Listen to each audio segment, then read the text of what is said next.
ይድረሳችሁ። ዘመን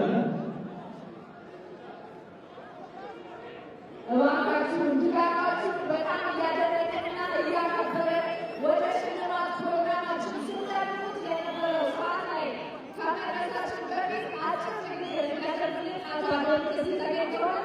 ስለዚህ በጥሞና እንድታዳምጧቸው በድምፅ እንድታውቋቸው እንጠብቃለን። እሺ፣ አመሰግናለሁ። ይረጃችሁ በጣም ነው የሚያምረው። ሁለታችሁም ሁለት በጣም ታላላቅ ልጆች አሉ። ኦልሬዲ እንዳሸነፋችሁ ነው ሁለታችሁም እዚያ ጋር የሚሰራው ድርጅታችን በቴክኖሎጂ ፕሮግራም ስፔሲፊክ አዋርድ ስፖንሰር ስላደረገ ከፍተኛ